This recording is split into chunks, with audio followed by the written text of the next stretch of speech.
Ya oke guys, baik lagi sama gue ya John. Karena data gak bisa bawa ya. Oke, hari ini Minggu John, tanggal 30 Juni ya, kalau gue nggak salah. Ya IHSG Jumat dalam posisi 7 ya naik ya. Kemarin sih ya asing udah masuk rame. Apakah itu tanda bullish Kak?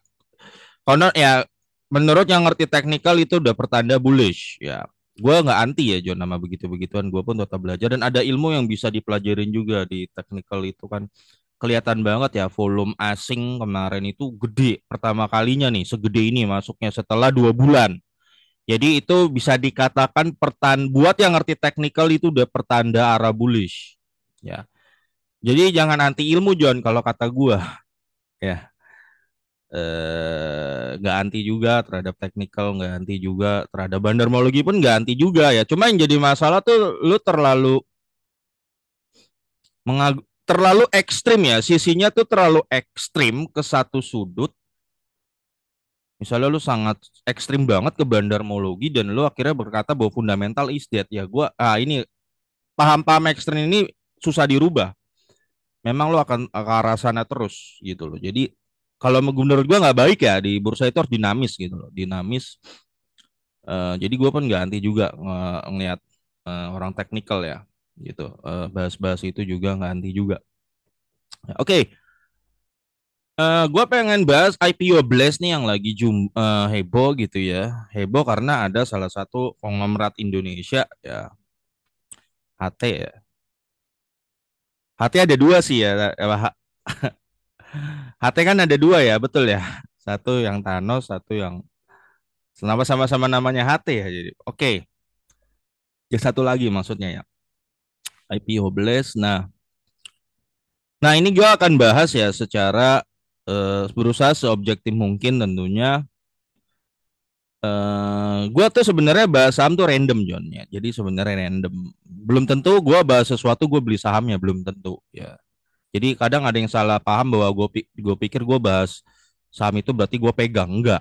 Ya, ada yang gue pegang, ada yang enggak gitu. Random-random aja. Tergantung permintaan yang ramai yang mana gitu loh.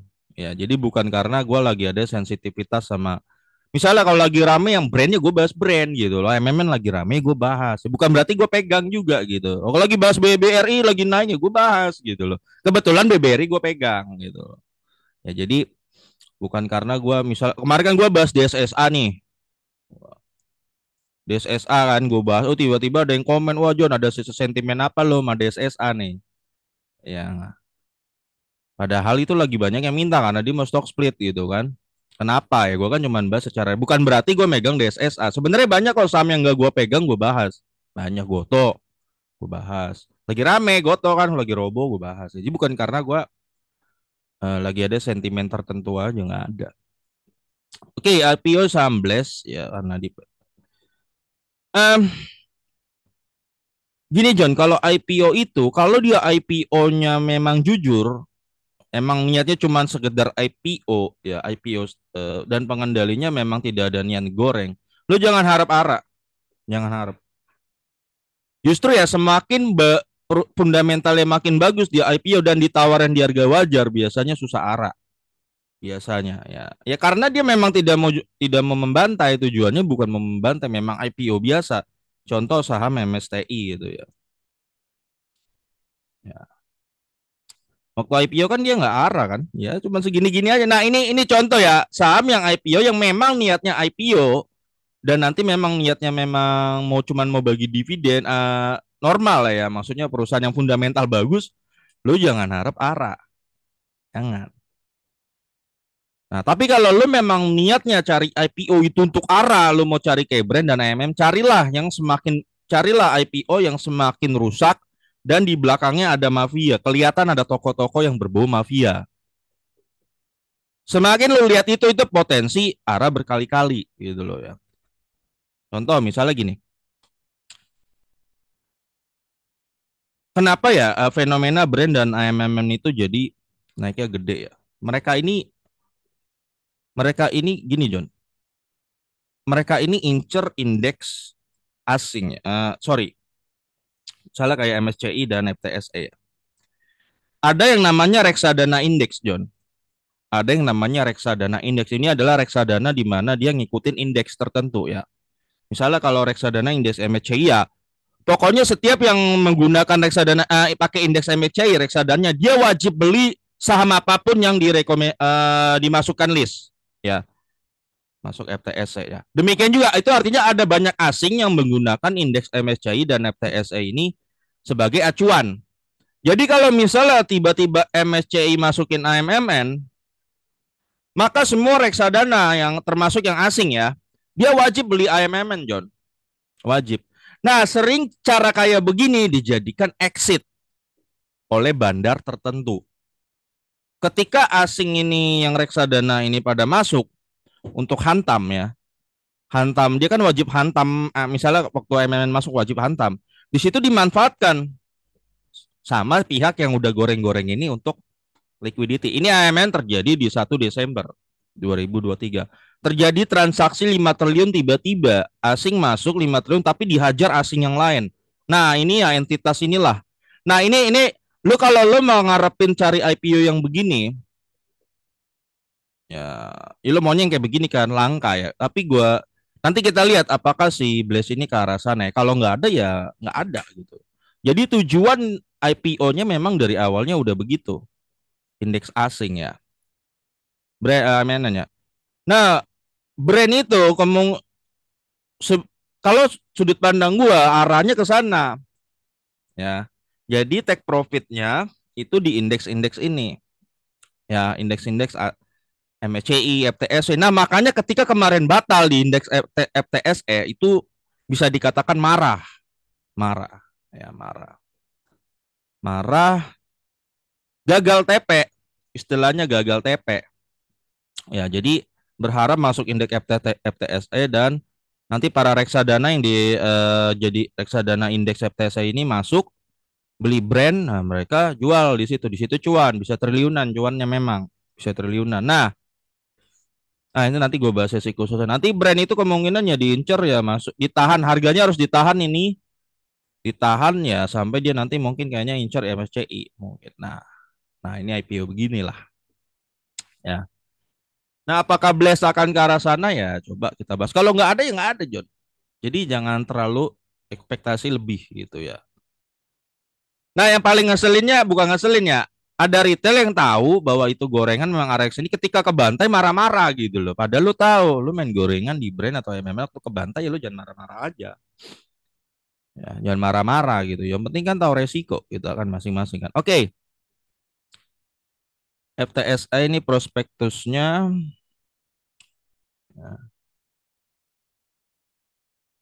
ya jadi gue tanya lagi nih, lu beli Blast IPO buat apa? Buat apa? Oh lu, gue pengen cari yang arah berhari-hari John. Nah berarti lu tahu, berarti lu mainnya spekulasi dan lu ngincar yang gorengan gitu. Kalau lu masuk di saham yang udah dari awal lu niat memang main menggoreng gitu ya, gorengan ya. Kalau lu lo, ya harus siap loss juga dong. Masalahnya kan lu maunya main goreng, banyakan retail maunya main gorengan, tidak mau loss. Loh, lu gimana ceritanya gitu? Ya, tidak siap loss, maunya siap cuan doang. Nah ini yang kurang gitu loh ya. Apa ya? Kocak aja sih. Ya. Tapi kalau lu memang niat beli IPO-nya gue memang invest jangka panjang karena gue lu yakin fundamental bagus ya udah. Masuk secara fundamental, keluar secara fundamental. Masuk secara gorengan, keluar secara gorengan. Seperti itu aja. Jadi lembar saham yang diincar 3,3 miliar ya. Jadi itu 15% dari total saham yang beredar nanti nilai nominalnya gocap ya. Jadi average pemegang saham sebelumnya itu digocap. Dijual di harga 183 ya, sekitar 3,5 kali lebih mahal ya kayaknya. Incer dana 240 miliar. Ya. Oke. Penggunaan dananya sih semuanya bukan buat bayar utang ya, memang buat belanja modal segala macam lo bisa lihat sendiri bukan buat bayar utang. Jadi secara penggunaan dana sih ya oke lah ya, bukan buat bayar utang. Ada jualan perusahaan IPO bukan dananya buat bayar utang, enak banget dia ngutang yang bayar retail. Udah gitu dia nggak bagi dividen. Nah ini trik, lo harus paham di saham tuh jangan polos-polos gitu loh. Trik enak banget dia ngutang ratusan miliar nggak bisa bayar, dia suruh retail bayar dengan IPO kan. Pas dia udah dibayarin, dia bagi dividen juga enggak. Kan lu berarti dikadalin secara halus ya, tidak melanggar hukum, tidak melanggar hukum. Yang salah lu sendiri, kenapa lu beli gitu loh. Nah, itu. Ya. Itu John, yang terjadi retail nyangkut tuh rata-rata begitu. Maunya main gorengan udah nyangkut nyala-nyalain gitu loh. Maunya. Nah, ini pemegang saham sebelum IPO ya. Ada segini. Biasanya kalau ciri yang mungkin akan digoreng tuh biasanya ada entitas di bawah 5% dua biasanya. Di sini sih ada dua ya. 1,7 dan 3 nih. Tapi apakah memang dua orang ini meniat menggoreng ya? Nggak tahu. Jadi nggak tahu John. Ya, nggak tahu. Pengendalinya kemungkinan nih Tata Utama ya dipegang 35. Nah, ini yang jadi heboh karena ada PT Tancorp ya. Mm-mm. Ya salah satu konglomerat di Indonesia ya. Mungkin ini yang jadi bikin heboh. Kalau saham-sahamnya dia yang udah IPO sih rata-rata ya. Ini saham-sahamnya Pak HT ya. Ya rata-rata sih lumayan secara fundamental. Tidak ada yang arah berhari-hari, nggak ada John. Jadi lu bisa lihat sendiri ya. Ya memang pure IPO aja gitu loh. Kalau dilihat nih. Kalau lihat track recordnya, ya normal aja gitu. Tidak akan nyentuh gocap sih, ya. Tapi normal-normal aja gitu, ya. Tidak ada yang arah berhari-hari gitu, John. Kalau lo mau, kalau berdasarkan nih ya semua sahamnya ya, saham zone, saham depo gitu ya. Track recordnya, ini saham depo, terus nih saham apa nih? Rise atau Rise naik segini, terus saham apa nih? Cak ya. Cak juga begini grafiknya nih. Ya, terus saham Sariguna, Primarta, apa nih Cleo, ya begini ya. Kita bisa lihat rata-rata sih memang ini kemungkinan Cleo ya, Cleo yang naik gede nih dari 2017. Tapi ini pun karena fundamental bukan digoreng Johnnya. Jadi emang karena fundamental. Jadi kalau melihat track recordnya Pak HT gitu sebenarnya cuma niat fundamental aja sih IPO secara fundamental. Jadi kalau lo ngarep dia naik brand ke AMN gitu ya kayaknya kecil sih. Kecil kemungkinan ke sana kecil. Nah, mungkin adalah Hara berapa hari mungkin ya namanya juga lagi heboh gitu kan. Tapi kalau lo ngarep dia sampai ke sana, I don't think so. Chill. Lalu ya nanti di sini masyarakat lo ada di sini ya pegang 15% ya. Oke. Terus ya ini laporan keuangannya udah gue pindahin ya, Cleo. Jadi kalau dari secara bandar-bandaran ya mungkin ada kemungkinan kecil, nggak kecil lah, sedang lah. Jadi gue nggak sure juga apakah nanti ini ada bandarnya yang tapi kalau mau jadi kayak brand dan AMMN gitu ya. Brand AMMN kan memang tujuannya indeks asing. Jadi lo paham tujuannya dulu. Tujuannya dulu gitu loh. Ya. Dia tujuannya ke arah sana nggak? Sebelah sini. Kalau enggak ya lo jangan ngarep dia kayak brand dan AMMN gitu loh. Ya, itu poin yang mau gue sampein. Itu ya. Ya dari sisi bandarmologi gue rasa gitu aja. Ya. Tadi ada dua entitas di bawah 5%. Apakah mereka akan goreng juga nggak pasti juga. Nggak pasti juga. Jadi lo jangan terlalu berharap banyak. Tapi secara fundamental oke. Sekarang kita lihat secara fundamental apakah kuat gitu ya. Fundamental tuh pertahanan terakhir. Ingat John, kita jangan polos banget lah. Jangan bilang fundamental itu is dead itu. Fundamental itu menahan. Ketika hantu itu udah nggak ada, ya harga itu akan balik ke fundamental. Pasar yang menentukan. Ingat. Sekarang lo melihat brand AMMN itu bertahan di sana, itu ada yang jaga.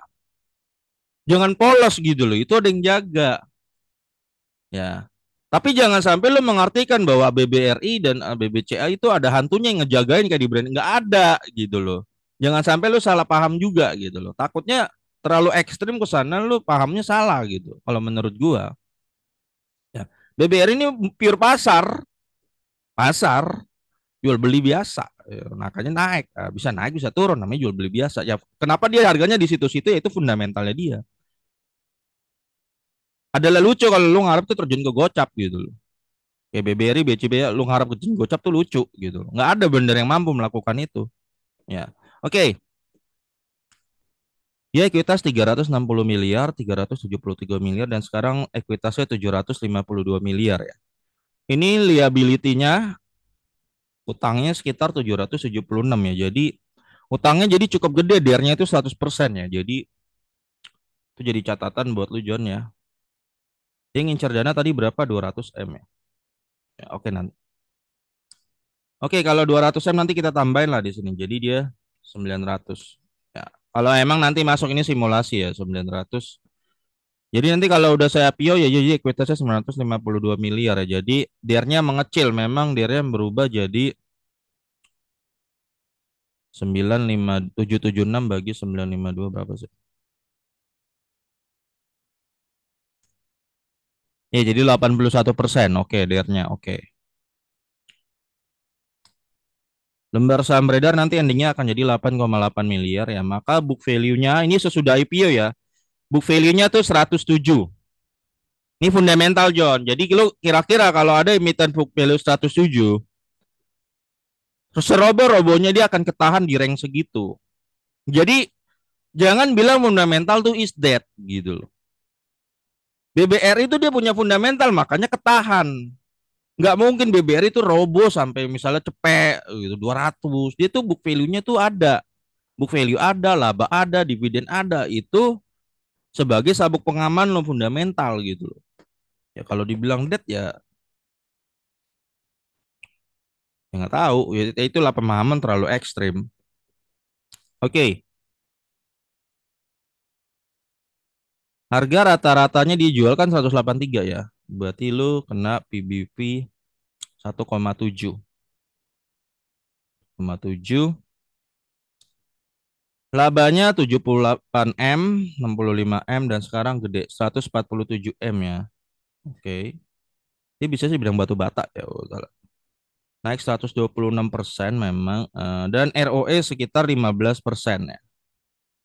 Nah, kalau memang dari 200 miliar itu dia bisa cetak 15% lagi, berarti kan sekitar 35 M ya. Oke, kita tambahin aja 35 di sini kan. Berarti kemungkinan dia bisa mencetak 182 miliar setelah IPO gitu ya, peluangnya.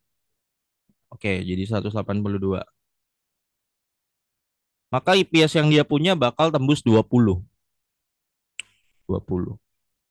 Ya memang kalau secara Benjamin Graham number gitu ya, 20 berarti harga wajarnya 200, di atas 200 baru mahal ya. Ya, jadi kalau dia tawarin 180 ya masih di range aja. Berarti ini kelihatan IPO-nya John, IPO biasa aja gitu John. Jadi lu jangan terlalu ngarepin ada bandar yang naikin berhari-hari ara. Gua rasa lu salah alamat. Gua rasa ya, ini gua rasa sih. Ya mungkin aja gua salah, doain aja gua salah. Jadi kemungkinan arah-arahnya mirip kayak MSTI lah ya. Jadi kayaknya kalau lu ngarepin kayak brand AMMN ya chill, chill aja sih. Oke. Nah, kebijakan dividen gue udah baca dia tuh cuman bisa kasih maksimal 20% Don. Nah, ini jadi udah resiko tuh. Lu masuk, kalau lu fundamental itu ketika bandarnya udah pergi, harga akan balik ke fundamental ya. Jadi kalau dia cuman bisa kasih 20%, maka potensi dividen ya, kan katanya dia memang katanya bakal bagi di tahun ini nih 2024 ya. Pakai tahun buku 2023 kan ini 2023 ya, kemungkinan dia baginya itu 20 kali 20% ya. Kemungkinan RP 4. Betul ya? 4 bener. Jadi dividennya kira-kira dapat lu cuma RP 4. Betul nggak sih? Karena cuma 20% kan tadi. 4. Kalau lo beli di harga 180 cuma dapat yield 2% ya. 2% ya. Berarti harga warasnya berdasarkan dividen cuman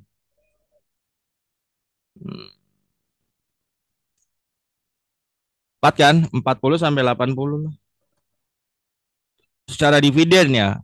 Menurut gua nih barang kalau di atas 80 berdasarkan janjinya yang katanya dia mahal. Jadi kalau dia tawaran 180 mahal. Jadi gini John, sebenarnya perusahaan bagus ya. Secara fundamental bagus. Gini John, bagus itu ada perusahaan bagus, tapi kalau dia harganya kemahalan, lu better nggak beli gitu loh. Secara fundamental nggak ada masalah, secara perusahaannya nggak ada masalah, tapi lu harus ingat juga ada namanya harga wajar.